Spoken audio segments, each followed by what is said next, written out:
وقال الحسن بن علي رضي الله تعالى عنه حفظت من رسول الله صلى الله عليه وسلم دع ما يريبك إلى ما لا يريبك فإن الصدق طمأنينة والكذب ريبة. معزز حاضرین،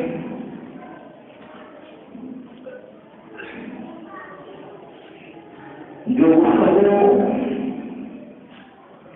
آپ کے ساتھ چل رہی تھی،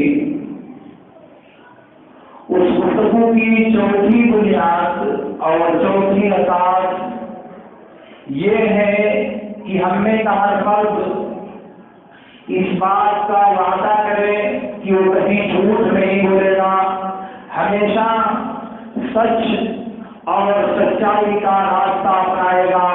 اس کے بغیر اگر آپ اصلاح معاشرہ کا خواب دیکھتے ہیں تو یہ آپ کی بہت بڑی بھول ہے. معاشرے کے انسانوں میں اور سماج میں بسنے والے افراد میں اگر باہمی تعامل میں، باہمی لین دین میں جھوٹ اور کذب بیانی کا دخل پایا جائے تو ہر فرد کو دوسرے فرد کی بات پر اعتبار نہیں ہوگا. ہر انسان کی کہی ہوئی بات دوسرا انسان تسلیم کرنے کے لیے تیار نہیں ہوگا، کیونکہ اسے اس بات کا یقین نہیں کہ کہنے والے نے سچ کہا ہے یا کہنے والا جھوٹ بول رہا ہے. آج اس وقت ہمارے سماج میں اگر سنجیدگی کے ساتھ دیکھا جائے تو جھوٹ بولنے کا معاملہ بالکل لقمہ سر کی طرح سے آسان سمجھ لیا گیا ہے. جھوٹ بولتے ہیں لوگ اور اس کا احساس بھی نہیں کرتے. جھوٹ کی راہ اپناتے ہیں لوگ اور انہیں احساس بھی نہیں ہوتا کہ میرے نام اعمال میں ایک سیاہ دھبا اور میرے اعمال کے دفتر میں ایک کبیرہ گناہ کا اضافہ ہو رہا ہے. اس کا احساس تک نہیں ہوتا. گویا کہ بکثرت اور بار بار کسی گناہ پر عمل کرنے کی وجہ سے، زندگی میں بار بار کسی گناہ کو دہرانے کی وجہ سے اس کی جو سنگینی اور اس کی جو خطرناکی ہے وہ ہمارے ذہن سے اوجھل ہو چکی ہے. اسی لیے جھوٹ کو جھوٹ نہیں سمجھا جاتا، بلکہ ہمارے سماج میں جھوٹ کو فن اور مہارت تصور کیا جاتا ہے. جو جس قدر زیادہ جھوٹا اور جو جس قدر زیادہ باتوں کو بنانے والا اور جو جس قدر خلاف حقیقت گفتگو کرنے والا انسان ہے وہ اتنا بڑا فنکار اور اتنا بڑا ماہر سمجھا جاتا ہے. وہ مجلسوں کی رنگت اور محفلوں کی خوبصورتی اسے تصور کیا جاتا ہے. کیوں؟ اس لیے وہ بے ساختہ جھوٹ بولتا ہے. جھوٹ بولنے میں اس کی زبان میں لکنت نہیں ہوتی. جھوٹ بولنے میں اتنا ماہر اور جھوٹ بولنے میں اتنا تجربہ کار ہے کہ سننے والے کو اس کے جھوٹ کا احساس تک نہیں ہوتا. اور بارہا یہ جھوٹ اس لیے قبول کر لیا جاتا ہے کہ بولنے والے کی ذات پر تقدس کا لبادہ پڑا ہوا ہے، بولنے والے کے چہرے پر عزت مآبی کا دھبا پڑا ہوا ہے. اس لیے لوگ اس کی تہ میں جانے کی اور اس کی حقیقت پتہ لگانے کی کوشش نہیں کرتے. حالانکہ جھوٹ ایک ایسا سماجی جرم ہے، ایک ایسا اخلاقی گناہ ہے جسے اللہ اور اس کے رسول نے کبیرہ گناہوں میں سے شمار کیا ہے. اور اسی لیے احادیث میں اللہ کے رسول صلی اللہ علیہ وسلم نے مختلف انداز میں اور مختلف طریقے سے جھوٹ کی حرمت اور اس کی قباحت کو واضح کیا ہے اور انسانوں کو جھوٹ سے بچنے، اس سے دور رہنے اور ہر صورت میں اس سے کنارہ کش ہونے کی ترغیب دلائی ہے. حتیٰ کہ اگر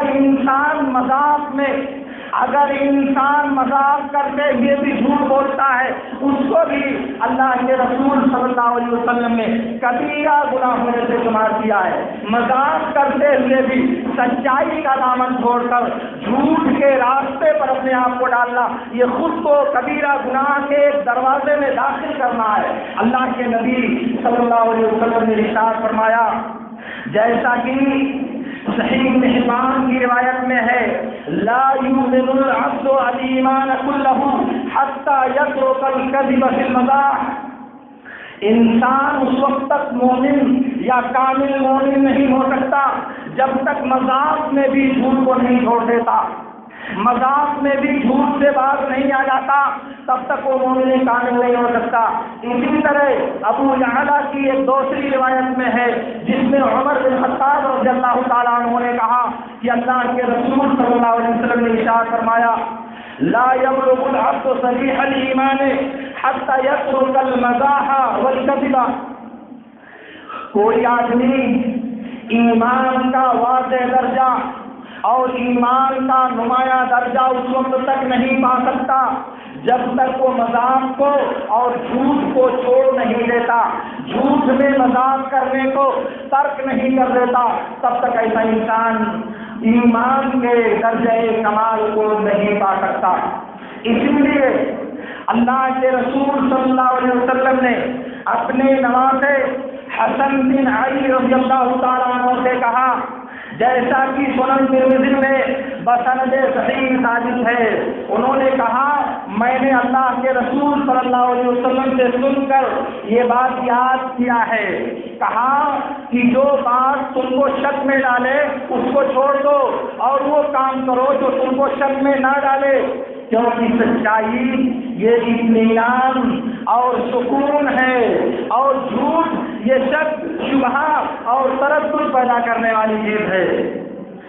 جھوٹ یہ انسان کو تہمت میں شک میں ڈالنے والی چیز ہے اور سچائی صاف اور واضح طور سے پرسکون اور مطمئن رکھنے والی چیز ہے، یہ نبی صلی اللہ علیہ وسلم کا اعلان ہے۔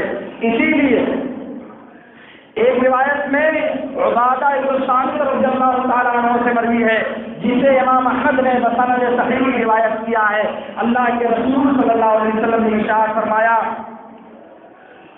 اضمنوا لستا اضمن لكم الجنہ اذا اصدقوا اذا حدثتم، تم مجھ سے 6 باتوں کی ضمانت دو، تم مجھے 6 باتوں کی ذمہ داری دو، میں تمہیں جنت کی ضمانت دیتا ہوں۔ اس میں سے ایک ہے کہ جب بات کرو تو سچ بولو، گفتگو کرو تو سچی گفتگو کرو۔ ایک دوسری روایت میں ہے جسے انس بن مالک رضی اللہ تعالیٰ عنہ نے روایت کیا، اللہ کے رسول صلی اللہ علیہ وسلم نے فرمایا تقبلوا لی ستا اتقبل لکم من جنہ اذا حدثتم فلا تكذبوا، تم مجھ سے 6 باتیں مان لو، میری 6 باتیں تم قبول کر لو، میں اس کے بدلے میں تمہارے لیے جنت کو قبول کر لوں گا۔ ان میں سے پہلی بات یہ ہے کہ جب تم بات کرو تو جھوٹ مت بولو، جب بات کرو تو تم جھوٹ مت بولو۔ یہ اللہ کے نبی صلی اللہ علیہ وسلم نے سچ بولنے والے سے اور سچ بولنے کی ضمانت دینے والے سے جنت کا وعدہ کیا ہے، جنت کا وعدہ کیا ہے اللہ کے نبی صلی اللہ علیہ وسلم نے۔ اسی لیے سنن ترمذی اور مسند احمد کی روایت میں ہے عبداللہ بن عمرو بن عاص رضی اللہ تعالیٰ عنہ کہتے ہیں اللہ کے رسول صلی اللہ علیہ وسلم نے ارشاد فرمایا اربع اذا كن فيك فلا عليك ما فاتك من الدنيا حفظ امانة وصدق حديث وحسن خليقة وعفة في مطعم، کہا جب تمہارے اندر 4 خصلتیں 4 خوبیاں پائی جائیں تو دنیا کی جو بھی نعمت تم سے گم ہو جائے، دنیا کی جو بھی نعمت تم سے چھن جائے اس کی تمہیں کوئی پرواہ نہیں ہونا چاہیے۔ اگر 4 خوبیاں تمہیں ہیں تو دنیا کی کوئی خوبی اگر تمہارے پاس نہیں ہے تو کوئی پرواہ کی بات نہیں ہے۔ کیا؟ پہلی بات تو یہ ہے کہ تم امانت کی حفاظت کرو، دوسری بات سچ بولو، تیسری بات بہتر اخلاق پیش کرو اور چوتھی بات کھانا حلال کھاؤ۔ یہ 4 چیزیں اگر تمہارے اندر موجود ہیں تو دنیا کی کوئی دوسری خوبی اگر تمہیں نہیں ملتی تو تمہیں افسوس کرنے کی ضرورت نہیں ہے۔ گویا کہ اگر انسان کو سچ بولنے کی عادت ہے، اگر انسان نے سچ بولنا اپنا وسیلہ بنایا ہے تو اس کو اللہ رب العالمین نے دنیا میں جو نوازشیں اور نعمتیں دیا ہے ان میں سے ایک بڑی نعمت سچ کو اپنانا، سچ بولنا، سچائی پر قائم رہنا، جھوٹ سے بچنا، جھوٹ سے دور رہنا، جھوٹ سے نفرت کرنا، یہ اللہ رب العالمین کی ایک بہت بڑی نعمت ہے۔ اسی لیے اللہ کے رسول صلی اللہ علیہ وسلم نے ارشاد فرمایا، بخاری اور مسلم کی روایت میں ہے، عبداللہ بن مسعود رضی اللہ تعالیٰ عنہ کہتے ہیں، علیکم بالصدق فإن الصدق يهدي إلى البر وإن البر يهدي إلى الجنة ولا يزال الرجل يصدق ويتحرى الصدق حتى يكتب عند الله صديقا وإياكم والكذب فإن الكذب يهدي إلى الفجور والفجور يهدي إلى النار ولا يزال الرجل يكذب ويتحرى الكذب حتى يكتب عند الله كذابا۔ کہا کہ تم سچائی کو لازم پکڑو، کیونکہ سچائی نیکی کی راہ دکھاتی ہے اور نیکی جنت کی راہ دکھاتی ہے۔ آدمی برابر سچ بولتا رہتا ہے، سچ کی جستجو کرتا رہتا ہے، یہاں تک کہ اللہ کے ہاں اسے سچا لکھ دیا جاتا ہے، درج کر دیا جاتا ہے۔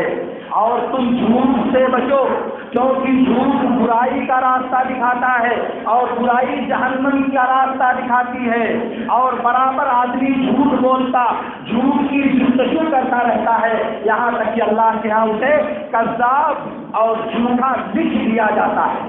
یہ بخاری اور مسلم کی روایت میں ہے۔ ایک دوسری روایت ہے ابن حبان کی، جس میں ابو بکر صدیق رضی اللہ تعالیٰ عنہ اللہ کے رسول صلی اللہ علیہ وسلم سے روایت کرتے ہیں، اللہ کے نبی صلی اللہ علیہ وسلم نے فرمایا، علیکم بالصدق فإن معه البر وهما في الجنة وإياكم والكذب فإن معه الفجور وهما في النار۔ کہا سچائی کو لازم پکڑو، کیونکہ سچائی اور نیکی یہ دونوں اکٹھا رہتی ہے اور یہ دونوں جنت میں بھی اکٹھا ہوں گی۔ تم برائی سے بچو، تم جھوٹ بولنے سے بچو، کیونکہ جھوٹ اور برائی یہ دونوں ساتھ رہتی ہیں اور جھوٹ اور برائی یہ دونوں جہنم میں بھی ساتھ رہتی ہیں۔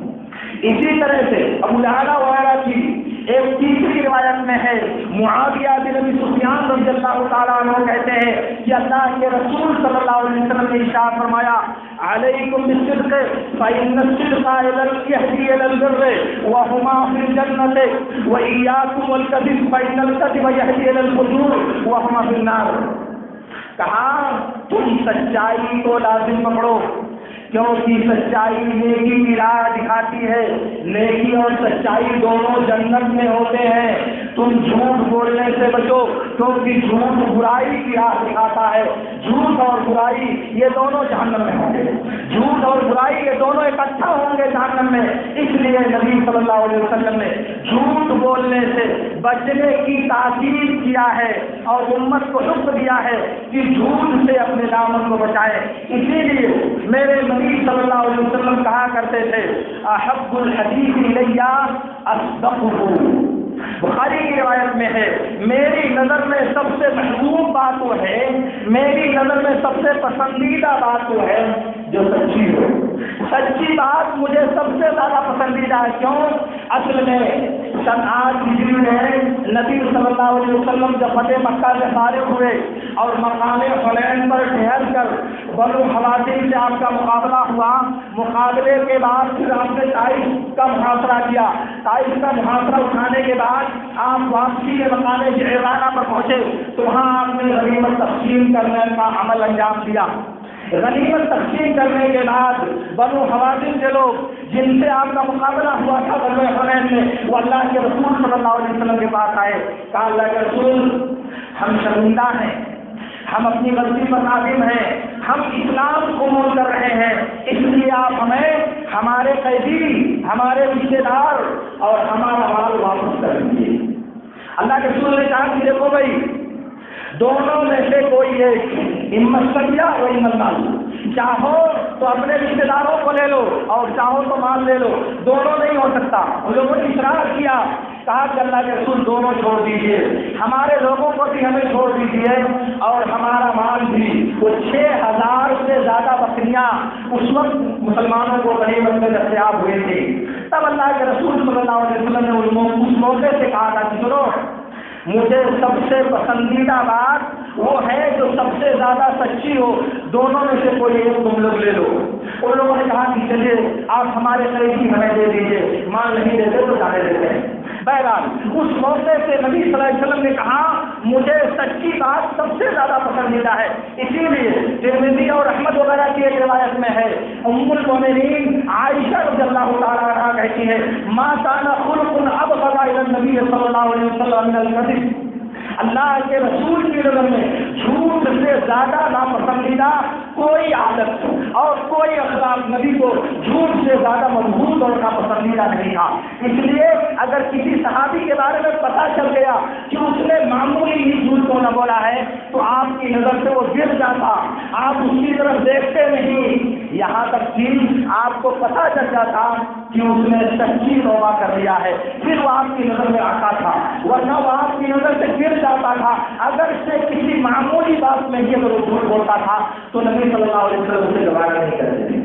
گویا کہ دوسرے جو علوم ہیں ان علوم کی موجودگی میں نبی صلی اللہ علیہ وسلم اپنے صحابہ کے ساتھ اس ناراضگی کا اظہار نہیں کرتے تھے جو ناراضگی جھوٹ کی وجہ سے نبی صلی اللہ علیہ وسلم کیا کرتے تھے۔ جھوٹ سے اتنی تکلیف ہوتی تھی نبی صلی اللہ علیہ وسلم کو، اور جھوٹ بولنا ہمارے لیے لقمہ تر کے درجے میں ہے، کوئی جھجک محسوس نہیں ہوتی۔ کہاں ہو؟ ارے میں تو پہنچ گیا ملوہاں اور پہنچے بھی ہے وطن میں۔ ارے کہاں ملاقات کریں، میں 10 منٹ میں بھی آ رہا ہوں، 1 گھنٹے سے بیٹھ کر آپ نے انتظار کر رہا ہے۔ یہ سب جھوٹ ہے جو آپ کے نامہ اعمال میں لکھا جاتا ہے، آپ اسے سمجھو یا نہیں سمجھو۔ مسند احمد کی روایت میں ہے اللہ کے رسول صلی اللہ علیہ وسلم نے ارشاد فرمایا من قال لسبی نہاتے ہی فلم یعطه شیئا کتبت علیہ کذبا، جس نے کسی بچے کو بلایا ہو میں کوئی چیز دیتا ہوں اور کچھ نہیں دیا تو اس کے اوپر ایک جھوٹ لکھ دیا جائے گا، اس کے اوپر ایک گناہ لکھ دیا جائے گا۔ آپ بتائیں میری ماں اور بہنوں کو، میرے گارجین کو اور میرے سرپرستوں کو کہ یہ بھی جھوٹ لکھا جاتا ہے جسے آپ کچھ بھی نہیں استعمال کرتے ہیں، یہ بھی نبی کہتے ہیں کہ جھوٹ ہے۔ آپ کہتے ہو کیا کہتے ہیں؟ بچے کو بھلا دیا، بات بن گئی، بات ختم ہو گئی؟ نہیں، آپ نے زبان سے لفظ ادا کیا، زبان سے آپ کے کلمہ ادا ہوا، فرشتے نے اسے لکھ دیا، فرشتے نے اسے درج کر دیا، اور جب میدان محشر میں دفتر کھولا جائے گا اس میں یہ گناہ بھی لکھا ہوا ملے گا، اور چھوٹا گناہ نہیں بڑا گناہ لکھا ہوا آپ کو ملے گا، کیونکہ یہ کبیرہ گناہوں میں سے ہے۔ اس وقت آپ کا جواب کیا ہوگا؟ اس وقت آپ کیا جواب دیں گے؟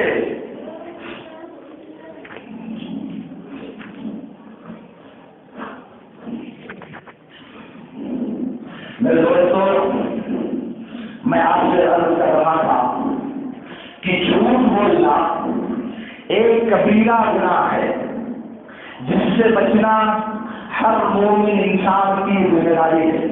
بخاری اور مسلم کی روایت میں ہے، ابو ہریرہ رضی اللہ تعالیٰ عنہ کہتے ہیں کہ اللہ کے رسول صلی اللہ علیہ وسلم نے ارشاد فرمایا آیۃ المنافق ثلاث اذا حدث کذب واذا وعد اخلف واذا اؤتمن خان۔ کہا منافق کی 3 علامتیں ہیں، منافق کی 3 نشانیاں ہیں۔ کیا؟ جب بات کرے تو جھوٹ بولے، جب بات کرے تو جھوٹ بولے، جب وعدہ کرے تو وعدے کو پورا نہ کرے، جب وعدہ کرے تو وعدے کو پورا نہ کرے، اور جب امانت سونپی جائے تو اس میں خیانت کر رہے۔ بخاری اور مسلم کی ایک دوسری روایت میں ہے، عبداللہ بن عمرو بن عاص رضی اللہ تعالیٰ عنہ کہتے ہیں اللہ کے رسول صلی اللہ علیہ وسلم نے ارشاد فرمایا اربع من كن فيه كان منافقا خالصا ومن كان فيه منهن خصلة ففيه خصلة من النفاق حتى يدعها۔ جس کے اندر 4 خصلتیں پائی جائیں گی، جس کے اندر 4 عادتیں پائی جائیں گی، وہ پکا منافق ہوگا، وہ پورا منافق ہوگا، اور جس کے اندر ان میں سے 1 خصلت پائی جائے گی تو اس کے اندر نفاق کی 1 خصلت پائی جائے گی، یہاں تک کہ وہ اس سے باز آ جائے، یہاں تک کہ وہ عادت چھوڑ دے۔ کیا بھائی؟ اذا حدث كذب واذا عاهد غدر واذا اؤتمن خان واذا خاصم فجر۔ سنو میرے دوستو، جب بات کرے تو جھوٹ بولے، جب معاہدہ کرے تو غداری کر جائے، اور جب امانت سونپی جائے تو خیانت کرے، اور جب جھگڑا کرے لڑائی کرے تو گالی گلوچ برتے، برا کو بھلا کہے، بیٹی اور بہن کو گنانا شروع کر دے، یہ نفاق کی علامت ہے۔ میرے نبی صلی اللہ علیہ وسلم نے کہا جس کے اندر یہ چاروں خصلتیں پائی جائیں گی وہ پکا منافق ہے، منافق خالصا، پکا منافق ہے۔ اور جس کے اندر ان میں سے کوئی خصلت پائی جائے تو اس کے اندر نفاق کی خصلت پائی جاتی ہے۔ سوچو آپ کے اندر کہیں نفاق کی یہ خصلت پائی تو نہیں جا رہی ہے؟ آپ اللہ کے نبی صلی اللہ علیہ وسلم کی بیان کردہ اس وعید کے مصداق کو نہیں کرا پا رہے ہیں؟ غور کیجیے گا۔ انس بن مالک رضی اللہ تعالیٰ عنہ نے کہا، ابو یعلا کی روایت میں بسند صحیح ثابت ہے، اللہ کے رسول صلی اللہ علیہ وسلم نے فرمایا ثلاث من كن فيه كان منافقا وإن صلى وصام وحج واعتمر وقال إني مسلم إذا حدث كذب وإذا وعد أخلف وإذا اؤتمن خان۔ کہا کہ تین خصلتیں جس کے اندر پائی جائیں گی وہ منافق ہوگا، اگرچہ کی سنو کان کھول کر، اگرچہ کی وہ نماز پڑھے، روزہ رکھے، حج کرے، عمرہ کرے اور دعویٰ کرے کہ میں مسلمان ہوں، پھر بھی وہ منافق ہوگا۔ نماز بھی پڑھے گا، روزہ بھی رکھے گا، حج بھی کرے گا، عمرہ بھی کرے گا اور دعویٰ بھی کرے گا کہ میں مسلمان ہوں، لیکن اس کے باوجود میرے نبی کہتے ہیں کہ وہ منافق ہے۔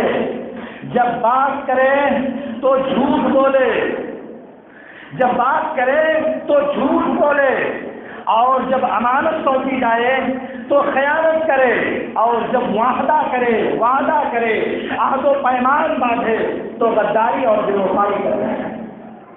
آپ مجھے بتائیں، اب کوئی شک ہے آپ کو کہ جھوٹ بولنا یہ کبیرہ گناہوں میں سے ہے، اور یہ نفاق کی وہ صفت ہے، نفاق کی وہ علامت ہے جس کے بارے میں نبی صلی اللہ علیہ وسلم نے کہا اگر کوئی انسان جھوٹ بولتا ہے، جھوٹ بولنے کے بعد دعویٰ کرتا ہے بھائی میں تو مسلمان ہوں، نماز بھی پڑھتا ہے، دلیل ہے اسلام کی، نماز بھی پڑھتا ہے، دلیل ہے اسلام کی، روزہ بھی رکھتا ہے، دلیل ہے اسلام کی، حج بھی کرتا ہے، دلیل ہے اسلام کی، عمرہ بھی کرتا ہے، دعویٰ بھی ہے کہ میں مسلم سماج کا فرد ہوں، مگر نبی صلی اللہ علیہ وسلم کہتے ہیں کہ وہ منافق ہے۔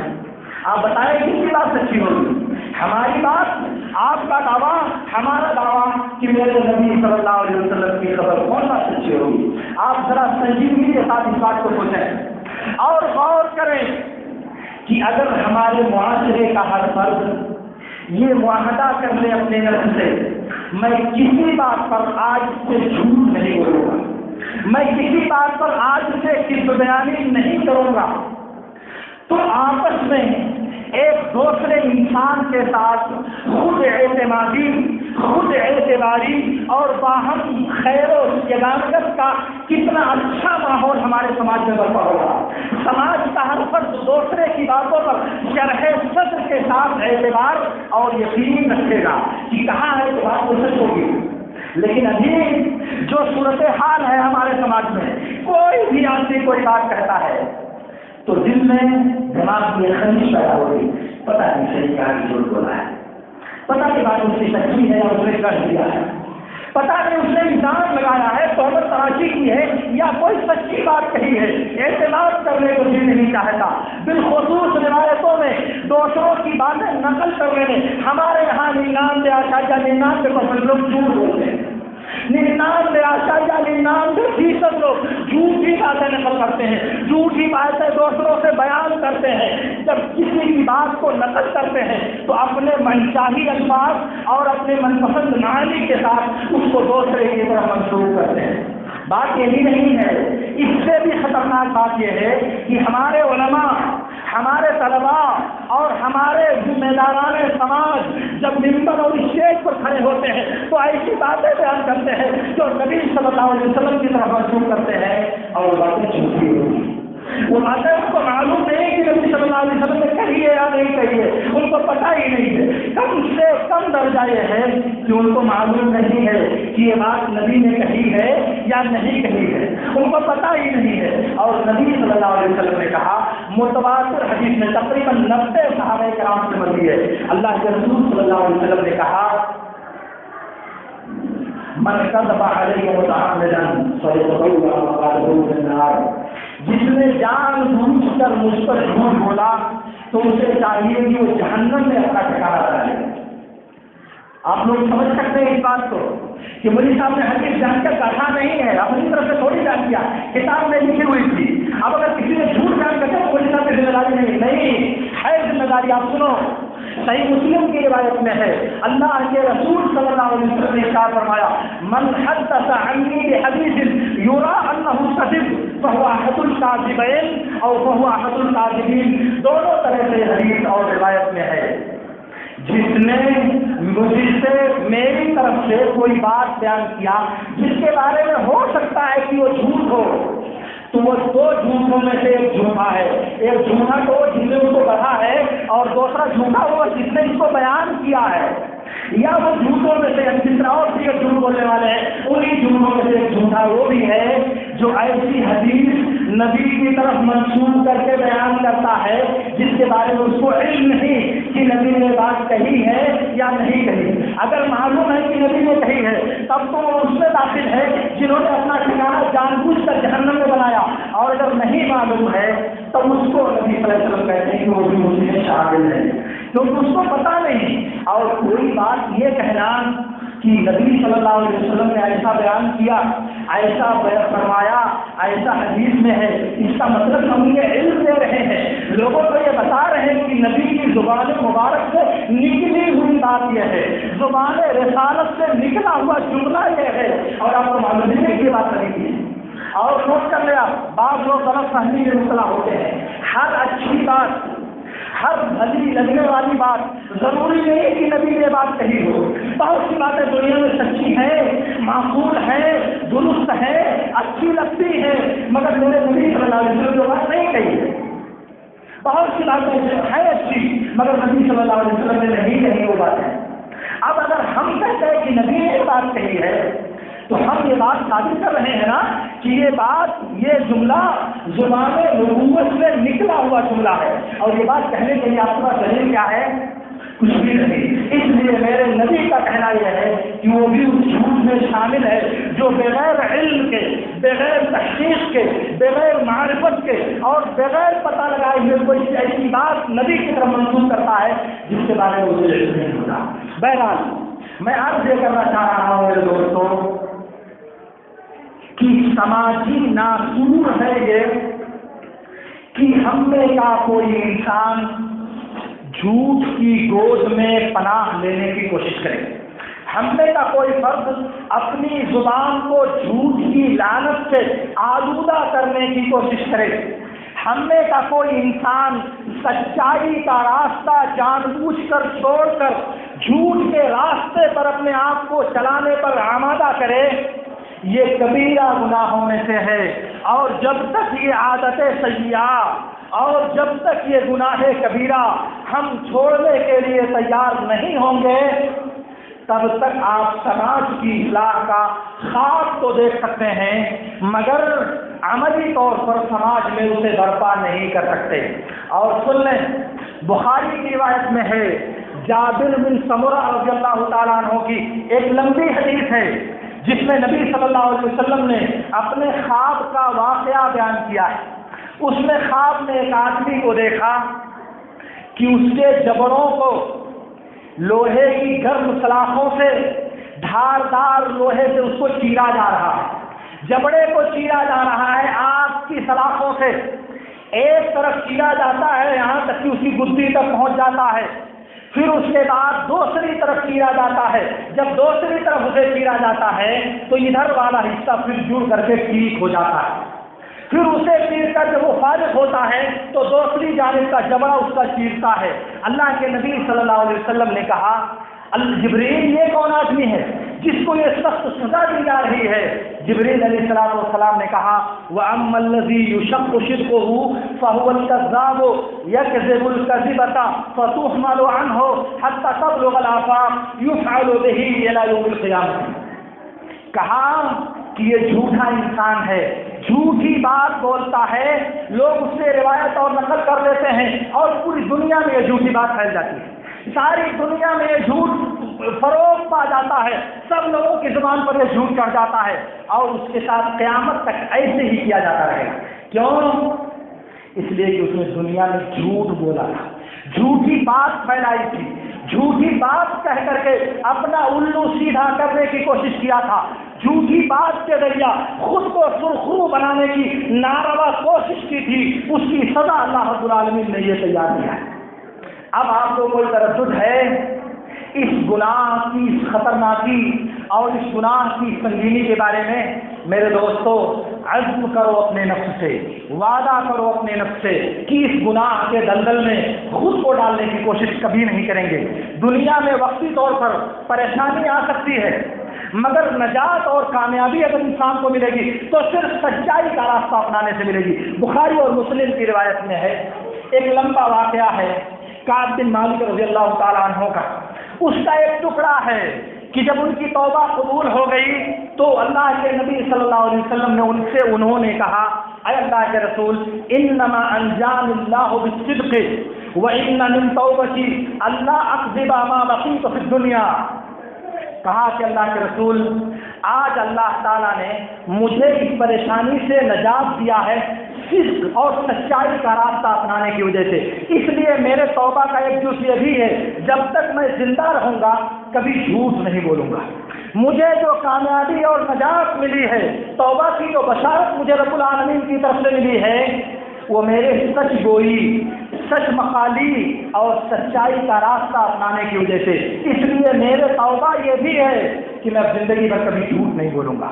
کعب بن مالک کہتے ہیں کہ ابھی تک اللہ کا شکر ہے کہ میں نے کبھی بھی جھوٹ بولنے کا ارادہ نہیں کیا، اور مجھے اللہ کی ذات سے امید ہے کہ باقی زندگی میں بھی اللہ رب العالمین مجھے محفوظ رکھے گا۔ یہ اپنی عمر کے آخری دنوں میں انہوں نے بات کہی تھی، جب وہ نابینا اور بہت معمر ہو چکے تھے۔ ان کے لڑکے نے عبداللہ بن کعب بن مالک رحمۃ اللہ علیہ نے یہ بات ان سے نقل کیا۔ بہرحال میں کہنا یہ چاہ رہا ہوں، اگر نجات دنیا میں انسان کو ملے گی تو سچائی کا راستہ اپنانے سے ملے گی۔ وقتی طور پر آزمائش آ سکتی ہے، وقتی طور پر انسان کو پریشانیاں ہو سکتی ہیں، جیسا کہ کعب بن مالک نے کہا کہ میں نے نہیں دیکھا کہ سچ بولنے کی وجہ سے مسلمانوں کی جماعت کو کسی کو اتنا زیادہ آزمایا گیا ہو جتنا مجھے آزمایا گیا سچائی کی وجہ سے۔ تو سچائی کی وجہ سے آزمائش آ سکتی ہے، مگر نتیجے کے اعتبار سے اس کا پھل بہت شیریں ہے میرے دوستوں، کیونکہ آپ سچائی کے راستے پر خود کو گامزن کرنے والے ہو۔ اس لیے آپ سچ بولو، سچائی کا راستہ اپناؤ، جھوٹ چھوڑو، جھوٹ سے بچو، جھوٹ کے دامن میں پناہ لینے سے اپنے آپ کو بچاؤ۔ کوئی کیا کر لے گا آپ کا دنیا میں؟ دنیا میں کسی مخلوق کے پاس کتنی طاقت ہے میرے دوستوں کہ آپ اس کے سامنے جھوٹ بولنے پر مجبور ہو؟ کیا کرے گا کوئی؟ کیا رب العالمین سے بڑا ہے وہ کوئی؟ اگر آپ بخاری مسلم کی یہ روایت پڑھیں جو کعب بن مالک سے میں نے آپ کے سامنے نقل کیا ہے، تو اس میں وہ کہتے ہیں کہ میں نے سوچا اگر میں دنیا کے سامنے جھوٹ بولتا ہوں تو وقتی طور پر تو لوگ خوش ہو جائیں گے، مگر بعد میں اللہ تعالیٰ مجھے رسوا کر دے گا، بعد میں اللہ تعالیٰ مجھے رسوا کر دے گا۔ اور اگر آج میں نے سچائی کا راستہ اپنایا تو اللہ تعالیٰ میری سچائی کے بدلے میں ضرور مجھے نوازے گا، ضرور مجھے نجات دے گا۔ تو دنیا میں کس سے ڈر کر آپ جھوٹ بولو گے؟ کون سی طاقت ہے جو آپ کا کچھ کر سکتی ہے؟ مگر رب العالمین کی رضا اور اس کی خوشنودی کے لیے جب آپ جھوٹ چھوڑو گے تو اللہ تعالیٰ آپ کو ضائع نہیں کرے گا۔ یہ اللہ تعالیٰ کا وعدہ ہے، اور حدیث میں نبی صلی اللہ علیہ وسلم نے اس کی وضاحت کیا ہے۔ اللہ رب العالمین سے میری دعا ہے کہ اللہ رب العالمین ہمیں ان باتوں کو سمجھنے اور ان پر عمل کرنے کی توفیق عطا فرمائے۔ وآخر دعوانا ان الحمد للہ رب العالمین۔ اقول لكم ما تسمعون واستغفر الله لي ولكم۔